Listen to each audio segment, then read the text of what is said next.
بے انتہا کرپشن ہے، اس وجہ سے ہوئی۔ دوسری بات یہ کہ جو بنا رہے ہیں وہ مہنگی بنا رہے ہیں۔ سرکولر ڈیٹ جو بڑھ رہی ہے وہ اس وجہ سے بڑھ رہی ہے کہ الوی صاحب سندھ حکومت خود بہت مقروض ہے، سب سے زیادہ تو سندھ حکومت نے قرضہ دینا ہے۔ میں یہی کہہ رہا ہوں آپ سے، دیکھیے میں یہی کہہ رہا ہوں آپ سے کہ یہ حکومتیں مقروض ہیں، ان کے پاس پیسہ نہیں ہے دینے کو، مگر یہ مہنگی بجلی بنا رہے ہیں دو وجوہات سے۔ ایک تو فیول یہ غلط استعمال کر رہے ہیں، اس کو تو صحیح کر سکتے تھے نا 4.5 سال میں۔ ایک دوسرے یہ کہ پرانی مشینری ہے، مشینری اگر بدل رہے ہوتے تو 2 سال کے اندر مشینری بدل رہی ہوتی اور 10% امپروومنٹ ہو جاتا۔ اچھا میں چونکہ جواب دینے کوئکلی خرم کے پاس میں ایک بات مکمل کر لوں چونکہ میں آیا نہیں کرنا چاہتی ہوں کہ یہاں پر میں میری بات مکمل ہو جائے کہ 20 سے 30% چوری ہو رہی ہے۔ آپ کی بات مکمل نہیں ہوگی، آپ ٹیکنیکل بات کر رہے ہیں جس کا نہیں، میں تو یہ بھی کہہ رہا ہوں کہ آپ یہ کہہ رہی ہیں کہ اس کے اوپر سیاست کرو، میں کہہ رہا ہوں کیوں نہیں کروں سیاست، کیونکہ سیاست کا مطلب یہ ہے، میری بات پوری ہو جائے، سیاست کا مطلب یہ ہے کہ ایک حکومت کی انیفیشنسی دکھائی جائے۔ شازیہ ایک منٹ، میں چونکہ سارے سوال آپ کو جواب دینا ہے، خرم صاحب کے پاس دینا اسما پھر کیونکہ ججمنٹس تو بڑی سن رہی ہوں میں، پاس ہو رہی ہیں، اور کوئی بین کہہ رہا ہے، کوئی کیا کہہ رہا ہے، وہ ان کا اپنا ظرف ہے، اپنی تہذیب ہے، انہوں نے یہی سیکھا ہوگا، ان کا ماضی یہی ہوگا۔ لیکن دیکھیں میں صرف اتنی بات کہوں گی کہ وہ کہتے ہیں نا کہ 900 چوہے کھا کر حج کو روانہ ہو گیا، تو اب یہ وہی کہاوت ہے۔ یہاں پر جنرل ضیاء کی گود میں پیدا ہونے والے، پلنے والے، امریکہ کے ساتھ چولی دامن کا ساتھ رکھنے والے، یہاں پاکستان کی تقریباً 3 جنریشنز کو تباہی کی طرف لے جانے والے بھڑکیاں مار رہے ہیں، بیٹھے بڑی بڑی باتیں کر رہے ہیں، اور اس جماعت کے لیڈر کو یا اس جماعت کو نااہل کہہ رہے ہیں جس نے اس ملک کے اندر جمہوریت کے لیے قربانیاں دی، اور صرف وہی جماعت کھڑی رہی ہے۔ ایشو بجلی کا ہے شازیہ، ایشو تو بجلی کا ہے، مگر لیکن بات یہ ہے کہ اگر مسئلوں پر بات کی جائے اور چیلنجز کی بات کی جائے تو گفتگو اسی طریقے سے ہو۔ ٹھیک ہے، اچھا مجھے میں آپ نے جو بات کی میں اسی کا جواب، لیکن میں خرم دستگیر صاحب کا جواب ان سے لیتی ہوں، میں پھر آپ کے پاس واپس آتی ہوں۔ میں اگر آپ ایز اے نیشنل اسپرٹ بات کریں، اگر مسلم لیگ، میں تو پنجاب بھی نہیں کہوں گی، میں ان کو ایک روڈ سے ہی منسلک کر سکتی ہوں، کیونکہ انہوں نے آج اپنی یہ بات ثابت کر دی ہے کہ دس از دیئر تھنکنگ۔ لیکن ہمیں اب اپنی سوچ کو وسیع کرنا ہے، ہمیں ہر ایک کے لیے سوچنا ہے۔ اگر لوڈ شیڈنگ ہے تو حکومت نے short term, mid term, long term تینوں طریقوں سے اس پر کام کر رہی ہے۔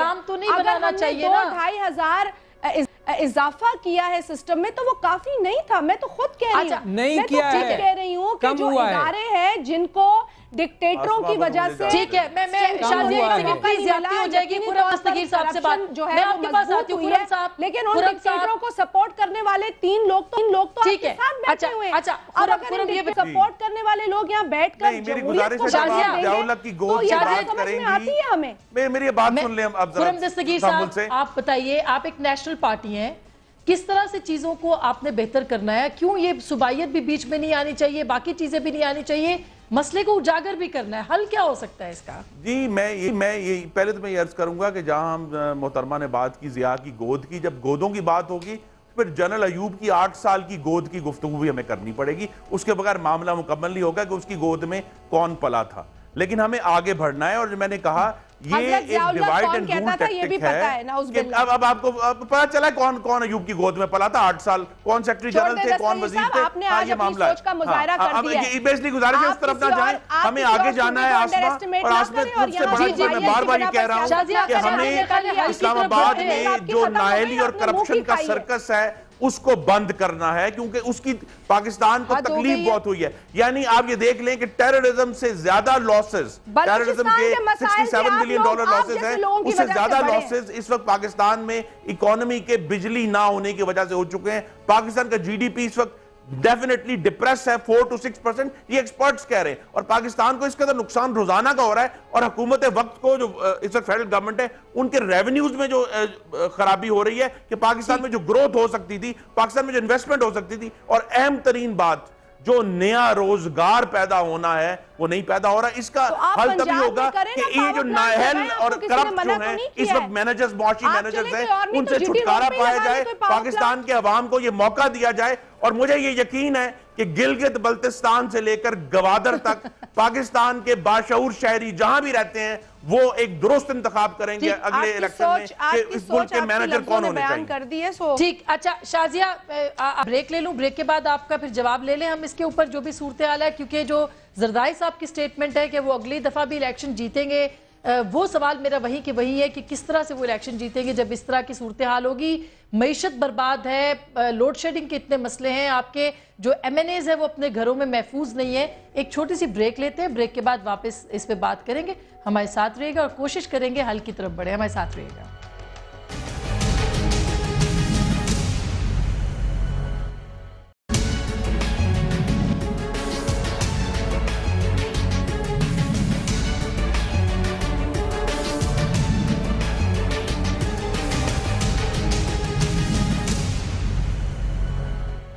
ویلکم بیک ناظرین, ایک دفعہ پھر آپ کو خوش آمدید کہتے ہیں. اور تھوڑی سی تلخی یقینی طور پہ پیدا ہوئی جی ٹی روڈ کے حوالے سے. بہرحال خرم دستگیر صاحب آپ بھی کچھ پوائنٹ آف ایکسپلینیشن دینا چاہتے ہیں اور حافظ سلمان بٹ صاحب بھی کچھ کہنا چاہتے ہیں. میں پہلے بٹ صاحب کی طرف جاتی ہوں. بٹ صاحب آپ کچھ کہہ رہے تھے تاکہ پھر میں گجرانوالہ پہنچ جاؤں لاہور سے اور کراچی رہ جائے گا. جی اسما بی بی, میں محترمہ شازیہ صاحبہ کے پورے احترام کے ساتھ میں ان کے گوش گزار کرنا چاہتا ہوں کہ یہ جمہوریت کا راگ الاپتے ہیں نا, یہ ہمارے پیپلز پارٹی کے دوست, ان کو میں صرف تاریخ آدھے منٹ میں بتا دوں کہ جو پہلا ان کا تعلق تھا وہ جنرل ایوب کے ساتھ تھا. دوسرا تعلق ان کا یحییٰ خان کے ساتھ تھا. ان کی پہلی حکومت جو پیپلز پارٹی کی بنی ہے 1971 کے بعد وہ جنرل یحییٰ خان کی مرہون منت تھی. دوسری حکومت ان کی بنی ہے 1988 میں, وہ جنرل اسلم بیگ کی مرہون منت تھی جن کو انہوں نے پھر تمغہ جمہوریت دیا پوری فوج کو. تیسری حکومت ان کی بنی ہے جنرل مشرف کی مرہون منت جن کے ساتھ انہوں نے این آر او کیا, معاہدہ کیا اور اس کے ذریعے آئے. ان کی کوئی حکومت فوجی حکمران کے تابع ہونے کے بغیر نہیں بنی. اس لیے میں ان کو یہ یقین دلاتا ہوں, آصف زرداری صاحب کا بھی پورا احترام کرتے ہوئے ذاتی بھی اور بطور صدر بھی میں احترام کرتے ہوئے عرض کرتا ہوں کہ چونکہ اب جنرل کیانی یا فوج جو ہے وہ سیاسی معاملات میں انٹرفیئر کرنے کو تیار نہیں ہے, اس لیے ان کی چوتھی حکومت بننے والی نہیں ہے, کیونکہ یہ فوج کے ذریعے سے ہی آتے ہیں. جب بھی آتے ہیں فوج کے ساتھ این آر او کر کے ہی آتے ہیں, فوج کے تعاون سے ہی آتے ہیں, تو چوتھی حکومت بننے والی نہیں ہے انشاءاللہ تعالی. ٹھیک, اچھا بٹ یہ ہو گیا پوائنٹ, لیکن ظاہر ہے کہ صورتحال اس وقت جو ہے وہ پاکستان الیکشن کی طرف بڑھ رہا ہے اور خرم صاحب الیکشن بھی لڑنا ہے, چیزیں بھی بہتر کرنی ہے. کوئی پارٹی, پھر میں بار بار پوچھ رہی ہوں, کیا پیپلز پارٹی یہ چاہے گی کہ ان کے ایم این اے جو ہے ان کے گھروں کے اوپر حملے ہوں اور وہ اپنی سیٹیں لوز کریں؟ کیا کوئی سمجھتے ہیں آپ ایسے ہوتا ہے سیاست میں اور کیسے بہتری ہو سکتی ہے؟ پہلے تو میں یہ وضاحت کر دوں کہ میں نے کہا تھا کہ باخبر لوگ رہتے ہیں اور یہ جی ٹی روڈ کے اوپر, ہاں, اور یہ ایک ویریفائیڈ جو ہے اس پہ فگرز آ چکے ہیں کہ پاکستان کے میڈیا پینیٹریشن, میں نے کہا لفظ استعمال کیا تھا کہ پرنٹ اور جو الیکٹرانک میڈیا پینیٹریشن ہے سب سے زیادہ یہاں ہے, میں نے باخبر. اور اگر ہم تو جمہوری پارٹی کہلانے کا جو دعویٰ اس بات پر ہے کہ ہمارا یہ یقین ہے کہ پاکستان کا ہر شہری چترال سے لے کر سانگڑ تک اور بدین سے لے کر کوئٹہ تک وہ سب باشعور ہیں. جمہوریت کی بنیاد یہ ہے کہ پاکستان کا ہر شہری اور ووٹر باشعور ہے جس کا فیصلہ جو ہے بلا شبہ. اچھا لیکن خرم صاحب میرا سوال جو کہ میں آپ سے رنویر صاحب سے پوچھتی, کیوں اس پہ لانگ مارچ کیوں نہیں ہوتا؟ میاں صاحب نے بھی کہا تھا ابھی عید کے بعد کی وہ بات کر رہے ہیں کہ وہ بات کریں گے. 4.5 سال 4.5 سال گزر گئے, کیا صرف سیاست ہو رہی ہے, اس کے علاوہ عملی طور پہ آپ نے کچھ نہیں کیا, کوئی پریشر بلڈ اپ؟ دیکھیں ہمارا نہیں, ہمارا بلڈ اپ پریشر تو مستقل ہے. اگر آپ غور کریں تو یہ پاکستان مسلم لیگ نون کے پارلیمنٹیرین ہیں جنہوں نے 2 دفعہ جا کے صدر زرداری کا دروازہ کٹکھٹایا ہے کہ یہ لوٹ مار بند کرو, ملک کو بجلی دو. تو ہم تو پارلیمنٹ کے اندر, پارلیمنٹ کے باہر, جلسوں میں, مارچز میں ہم نے مئی کے دوران پوری ایک کیمپین کی تھی لوڈ شیڈنگ کے خلاف. ہم تو مستقل پارلیمنٹ میں, پارلیمنٹ کے باہر کیمپین کر رہے ہیں. لیکن ایشو یہی ہے کہ جب تک اسلام آباد میں جو نااہلی اور کرپشن کا سرکس ہے وہ بند نہیں ہوتا تب تک یہ معاملہ درست نہیں ہوگا. ہمیں بہت سارے فیکٹرز ہیں, بس یہ یہاں ذکر ہوا کہ بھئی یہ درست ہے کہ تھر کول میں ایکسپلائٹیشن ہونی چاہیے تھی.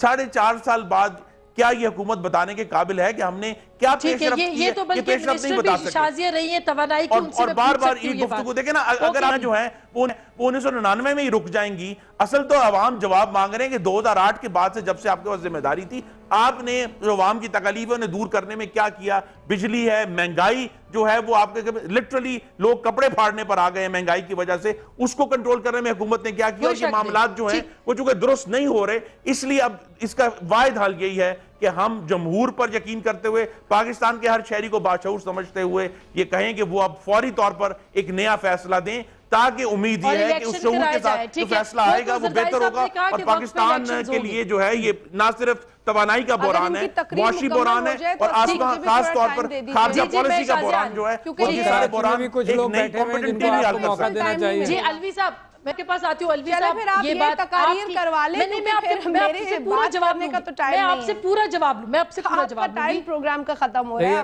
ہے. نہیں میں پورا جواب لوں گی. الوی صاحب مجھے پلیز 2 لائنوں میں کہ عمران خان صاحب تو بات تو کر رہے ہیں، وہ احتجاج بھی کرتے ہیں، مگر زبانی کلامی ہے سب کچھ. کوئی لانگ مارچ کے سارے نعرے لگاتے ہوا تو کچھ بھی نہیں. عوام تو آپ کی طرف دیکھ رہی ہے. آپ نے شازیہ کے لیے اگر ٹائم رکھا ہوا ہے تو کچھ ہمیں بھی مل جانا چاہیے تھا، مگر میں آپ سے یہ بات کہہ رہا ہوں، نمبر 1 یہ کہ ہمارے ورکرز بھی گرفتار ہوئے ہیں. ایک دوسرے میں آپ سے یہ کہہ رہا ہوں کہ جب روٹی ایک ہی ہوتی ہے، ہم بھوکوں کی طرح آپس میں نہیں لڑیں کہ اس صوبے کو مل رہی ہے اس صوبے کو مل رہی ہے. اصل معاملہ تو یہ ہے کہ وہ پائی چھوٹا ہو گیا. دوسری بات، تیسری بات میں یہ کہہ رہا ہوں کہ پنجاب کی حکومت بھی بری ذمہ نہیں ہے. جب حالات کی خرابی کا ذکر کیا جائے کہ سارے پاکستان میں ہے تو پنجاب ایک بڑا صوبہ ہے، پنجاب سب سے بڑی معیشت ہے پاکستان کی، وہاں عام آدمی کا حال کیا ہے ویسا ہی ہے. تیسری بات میں آپ سے یہ کہہ رہا ہوں کہ بجلی پروڈکشن کے حوالے سے آئین اس بات کی اجازت دیتا ہے کہ پنجاب بھی خود انیشیٹو لے کر بجلی پروڈکشن میں جا سکتا تھا، مگر یہ نہیں گئے. 4.5 سال انہوں نے ضائع کیے.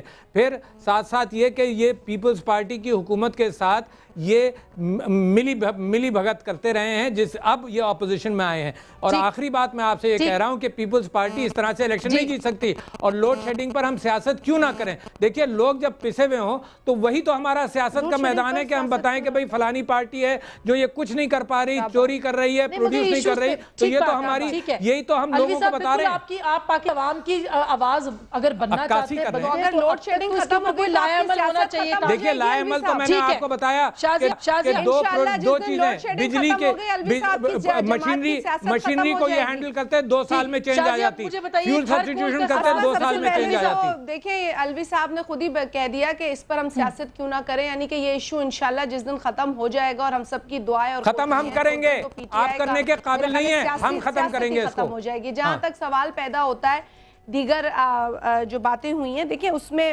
کچھ باتیں تو الوی صاحب نے یہ بتائی ہیں، دستاویز بھی موجود ہیں کہ اب صوبائی اختیار بھی ہے کہ وہ پاور پلانٹس لگائیں اور اپنا انرجی کے حوالے سے کام کریں. تو شازیہ اب نہیں، یہ ہمیشہ سے تھا، ہمیشہ سے تھا.